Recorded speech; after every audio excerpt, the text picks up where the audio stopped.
Listen up, partners. This is Good, Bad, Ugly on World Improv Network.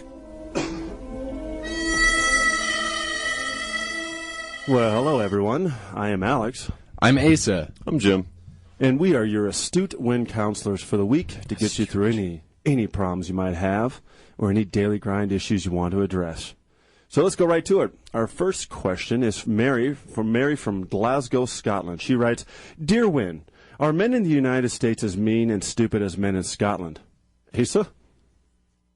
Are men in the United States as mean and stupid? As the men in Scotland, she claims, yeah.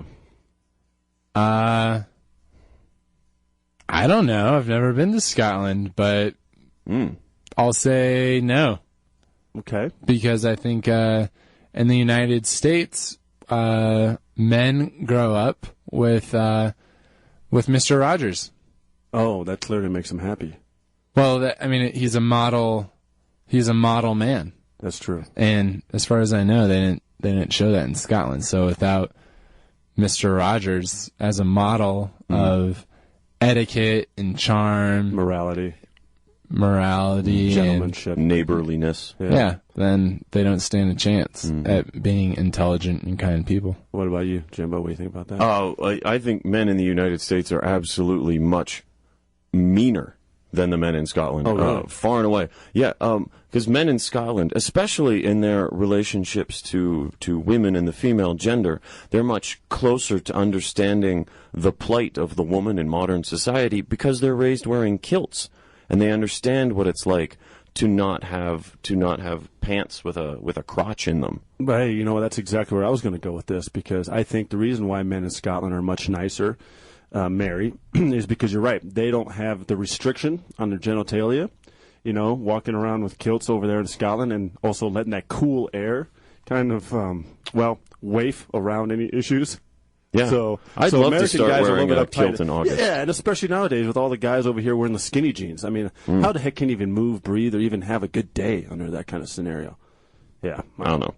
Now, anyway, Mary, I don't know. That's kind of our take on it. Let's go to Jason from Detroit. Jason writes, Dear Win, if I want to continue to squat in an abandoned house here in Detroit, what should I do to keep a developer or a private owner from bulldozing the abandoned house I'm squatting in? Jim? Ooh, well, I think the most straightforward thing is to chain yourself to the house very visibly out front. So if they were ever going to, knock it down or something, they can't. You know, similar to those environmentalists who live in a tree. Or what about like the Tiananmen Square thing where they stood in front of a tank? Yeah, exactly. Ace? I think it's times like this where you can't seek out the law to be on your side. So you gotta reach back to that part of man that precedes man and man's law. So you gotta go primal. Okay. And you gotta squat in another sense. You gotta mark your territory like a lion would. Okay. And even though people this activates a part of the brain, the snake part of the brain, they say. It unconsciously will deter any bulldozer operators. They'll pick up that scent and they'll know that this isn't a place for me to be acting on. Oh, so what you're saying is they wouldn't even come close. It's almost like some kind of ant, pheromone going out there. Don't come here, otherwise you're going to get killed. Well, yeah, Alex. I mean, it's well known that bulldozer operators are olfactorily generally stronger than the rest of the population. Yeah, that's true. That's why they have that job. Well, okay. Well, then I'll finish with something there, Jason. I would honestly just set up a machine gun battery, a minefield, and all that kind of stuff around your house, and have a bunch of gerbils send off the warning alarms when they come close. And if they come too close to that machine gun battery or the minefield, then they're just going to die and get blown up, especially the bulldozer driver. And that's an expensive piece of equipment, so they wouldn't make that mistake twice. At that point in time, I think that house is pretty much sealed as yours. So, well, that's all the time we have this week for Good, Bad, and Ugly. Let's stay tuned really quick for a nice little horoscope. Status. Let us do your astrological chart. Horoscope Corner on World Improv Network.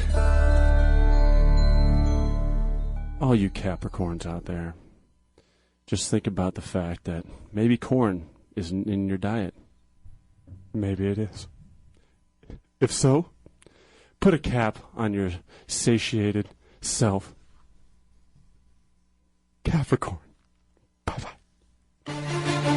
Thanks for listening to Win on KZKO.